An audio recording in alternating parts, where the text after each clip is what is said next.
I wish I could buy a house, but I don't have $30,000 laying around for a down payment.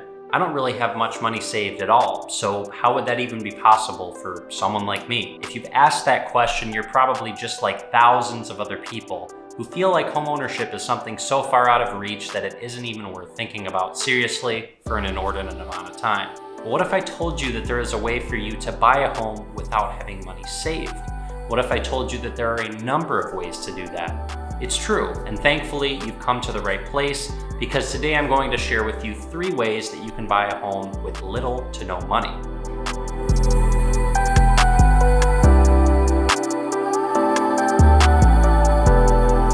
What's good, everybody? My name is Parker Gray, and I'm your friendly neighborhood real estate agent right here in Southwest Michigan. As I said, today I'm going to be sharing 3 ways you can buy a home with little or no money. But before I do, if you learn anything of value today, and only if you do, please hit that subscribe button and tap the notification bell so you can get updated whenever I upload new, informative real estate content. Now, before I get into these 3 ways, here's something I've got to make clear beforehand. All of these ways still involve obtaining financing, so you still got to make sure you get your credit in check, you have consistent income, etc. You've also got to know what the 2 major costs are typically associated with buying a home, so you know what I'm talking about and can understand the differences between the 2. The first is the down payment. Different loan programs have different down payment minimums, so depending on the type of loan you get will have a big impact on being able to buy a house without any money, which I'll get into in a minute. Closing costs, on the other hand, are all the costs associated with getting a loan, and while they encompass a plethora of fees that I'm not going to cover in this video, just know that they are typically somewhere between 3 to 6% of the purchase price of a home. Now, the first way to buy a home with little or no money is by using a USDA Rural Development Loan. USDA loans are government-insured loans by the USDA Department of Agriculture, hence the acronym. They are very appealing to homebuyers because they offer a minimum down payment of 0. You got that right, nothing. But there is a catch. See, they are called rural development loans because they are designed to encourage economic retention and growth in areas outside of cities. So this type of loan is only available in areas deemed to be rural by the USDA. Fortunately, it's pretty easy to find out which areas are eligible by going to the USDA eligibility map online, where you can look at geographic areas and specific addresses, which I'll be sure to link in the description box below. Also, they are designed for low to moderate income borrowers, so in order to qualify for this loan, your household income cannot exceed 115% that of the median household income in your specific area. So if you meet these criteria, great, you can pursue getting pre-approved for a USDA loan. However, that's only the first part of the equation. You still have the closing costs to contend with. As you may or may not know, different loan programs allow you to ask for a seller to pay for a certain percentage of your closing costs that you can negotiate in a purchase agreement. Fortunately, the USDA allows for a seller to contribute up to 6% of the sales price towards your closing costs. So, if you have a good and savvy agent to go up to bat for you, and you can get a seller to cover your closing costs on a particular home, you have successfully eliminated a down payment and most, if not every penny of your closing costs as well. But what if you don't want to live in a rural area and the USDA loan is completely off the table? Well, you can look into my second way to buying a house with little to no money, and that is by using a down payment assistance program. Most other loans are going to require a down payment ranging from 3 to 5% of the purchase price at a minimum, but don't have the location restrictions like the USDA loan product. Down payment assistance programs exist to cover your down payment on these loans, usually repayable incrementally over time or taken out of the proceeds of your home once you sell it down the road. So what are the major down payment assistance programs out there? Well, most of these programs aren't national. Rather, they exist on a state or local level or via different funds that you can find on the internet. For example, in the state of Michigan, the Michigan State Department of Housing provides a down payment assistance program that is pretty popular here, known as a MSHDA loan. At least $7,500 can be granted as assistance for a down payment,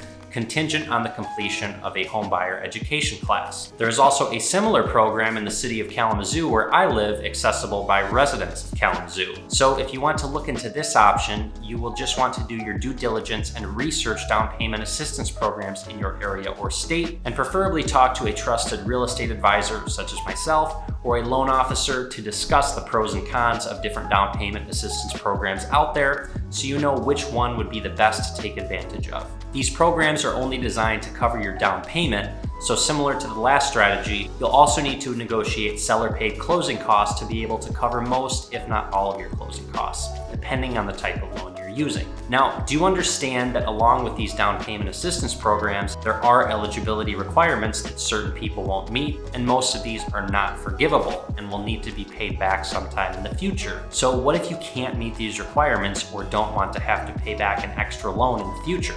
Well, you can consider this the last way to buy a house with little or no money, and that is by using gift funds for your down payment. By gift funds, I am referring to funds that are given to you by somebody to cover part or all of your down payment. Now, this may seem simple, and you might be wondering why I would even bring this up, since asking for money for a down payment if you can't use your own is just common sense, right? Well, it's a bit more complicated than that.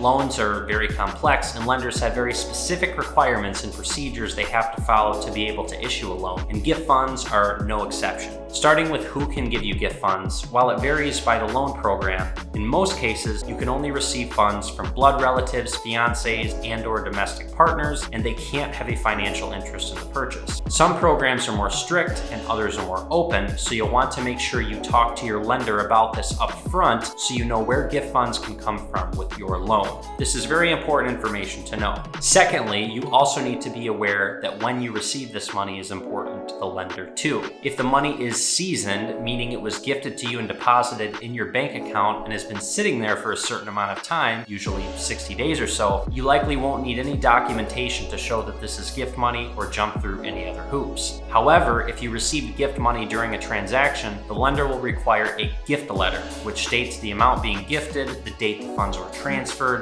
bank statements, donor information, etc., so they can verify to the underwriting department that this money is legitimate gift money that conforms to the standards for gift funds that your loan program requires. Note that gift funds are not allowed or intended to be used as a loan that needs to be repaid, so these funds truly should be a gift. This is an excellent option for those privileged enough to have the support of family with the financial capacity to help you, since you don't need to worry about the need for repayment or any extra requirements that come along with down payment assistance programs. So even if you're strapped for cash, it is certainly still very possible to be able to make your dream of homeownership a reality. However, I wouldn't be a good agent if I wasn't honest. I help many people with these situations every day, and I always like to make clear that there's not a rush to buy a house yet if you're not financially ready for the commitment of homeownership. If you just need some cash but have good credit, a good job, and are truly equipped to start building equity in a home to call your own, then by all means, please take advantage of this stuff. On the other hand, if this is a crutch for something you're truly not ready for, just relax,